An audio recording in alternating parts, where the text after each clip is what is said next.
Hi, I'm David from Bokeh Photography, and today I wanted to talk to you guys about the 20mm f2.8 Pancake lens. Now, I'm going to do a quick review for you guys, so we'll take this out in the field, but really quick. It's fantastic build quality. You really can't complain about the size. It's just minuscule. It does come with a useless lens hood that I don't use at all because I can't figure out why it's even there. But the manual focus ring on here is very nice.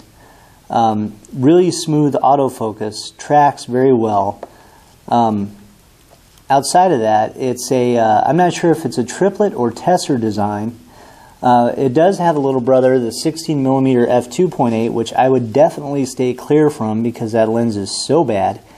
The 16 f2.8 actually shares the same front element as a kit lens, and it looks like the kit lens when you look through it. The 16mm to 50 optically stabilized kit lens is probably one of the worst I've ever seen. This is definitely an upgrade from that. So let's take this out in the field and see how it does. What I wanted to do is show you guys the barrel distortion of this lens. It's not drastic. It does correct with the on-chip correction when you shoot either in JPEG on the camera or if you're bringing RAW files, either through Sony's RAW converter or into Photoshop. If you'd have to turn on in Photoshop to get it corrected. But it does seem to correct it. Although in this video, if you notice, it's not correcting it. You can actually see the barrel distortion coming through here. Kind of surprising. But anyway, what I'm going to do is I'm going to cycle this I tell you what, I'll do 4 quick pictures. f2.8, f5.6, f11, and f16. That way you guys can get a feel of how this lens works. Okay, so we're back in the studio here. Now, really quick, I turned off the distortion on the lens settings in the camera. That way you guys can see the barrel distortion of this lens. As I talked about with the last wide lens that I dealt with, the 2 at 12mm, I explained to you guys the mustache effect of how you get barrel distortion and then it goes out again. This doesn't seem to have that. And the funny thing is about this lens is it also has a really nice vignette when you use it on the A7R, even with the cropping turned off. You know, it's kind of fun to have a little pancake on there that you can make kind of like a moody portrait with. It's really wide. But anyway, back to this. So this is the f2.8, and if we zoom in here, we'll go to 100%. As you can see, it's really sharp in the middle. I would not say that this is ultra super mega sharp, but I would say it's probably got close to 3,000 lines of resolution in the middle. A little less than the 2 at 12mm, but still very good. And if we go all the way to the extreme corners, you'll see where it gets soft. And, you know, that really isn't too bad. Right over here it's soft, and right up through here it's soft, and right over here it's soft, and over here. And on this side actually it's just a tiny bit blurry. Alright, so with that being said, let's go to f5.6. Now on mirrorless cameras, especially with this format, on the Sony E-mounts, it seems like all of the lenses out there seem to have their sweet spot at f5.6. This is no different. Alright, so let's go ahead and look at the corners here at 100%. Now here the center is really sharp. I'm guessing right now it's right at 3,000 or just above. But the corners seem to hold together much better. So the absolute farthest part of the corner now is just a little fuzzy. And we're talking like, you know, 98% of it is really good, and there's just a little 2% on the outside. That kind of falls off a little bit. Alright, so let's go to f11. And f11 at 100%. Now the center starts to fall off a little bit. It's not quite as sharp at f11. But if you go to the corners, you'll notice that they're more consistent with the actual center part of the image. So this lens is actually very usable at f11. And if you're looking for something to take normal wide landscapes, this actually works pretty well. And let's go back to viewing this at fit screen here. Okay, so let's go to distortion compensation. Now when this is turned on, obviously you can see that it flattens it out very well. It doesn't over-exaggerate the corners, which is good. On the 16mm, it has a tendency to over-exaggerate the corners, and they have a tendency to bend out this way, because it's overdoing it. But with this lens, it seems to do a very good job. Alright, so let's look outside here. Now, for me, it's very important to shoot foliage when testing a lens, because the foliage tells you everything.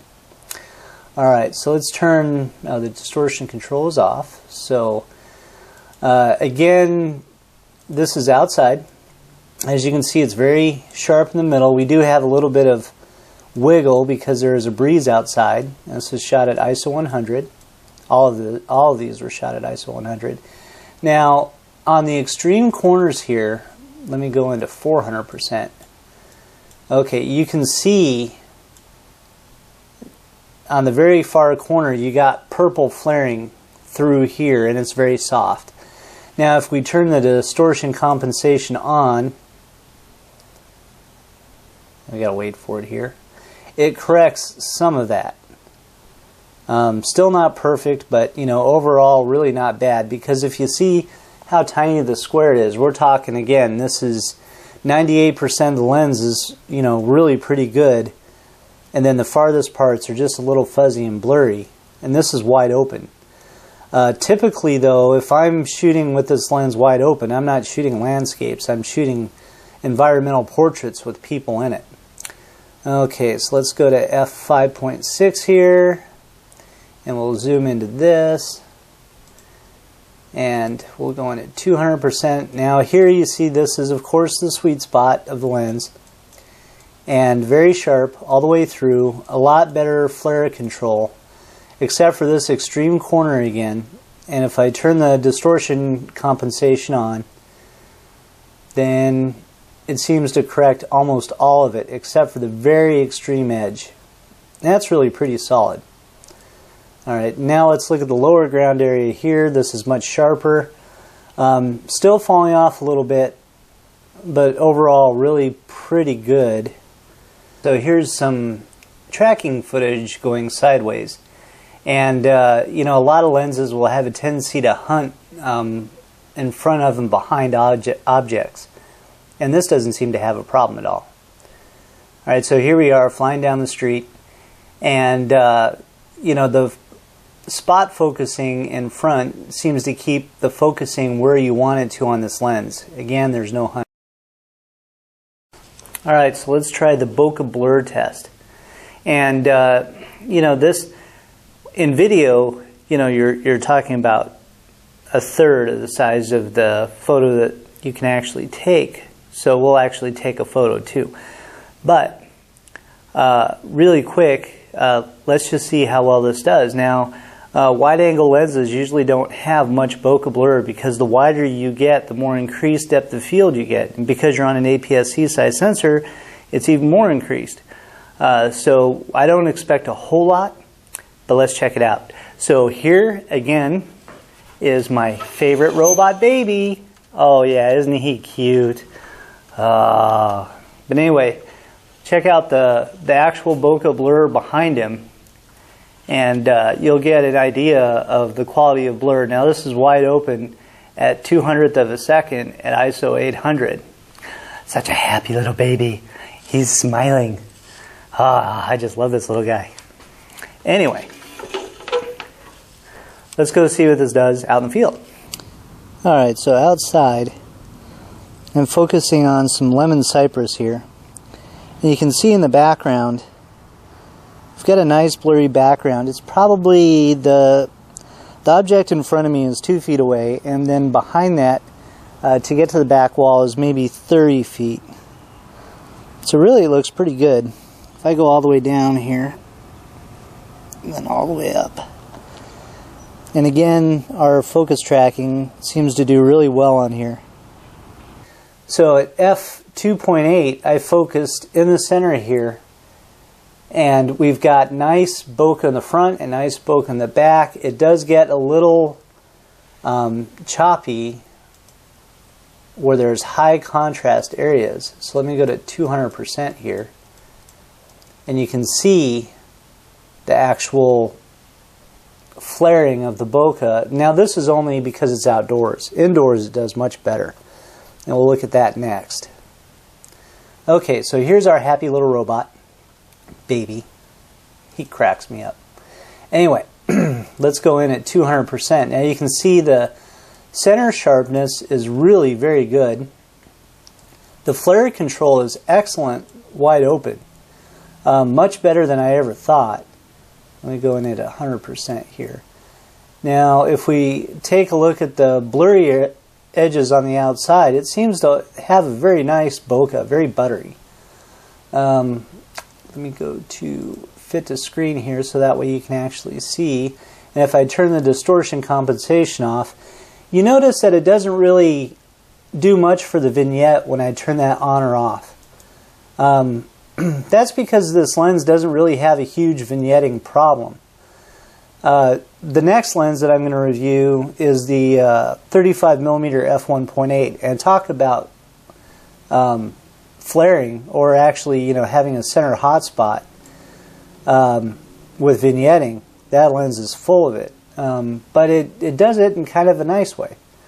Anyway, so that's kind of my conclusion of this lens. I really like this lens overall. You can't beat it for the price. The build quality is excellent.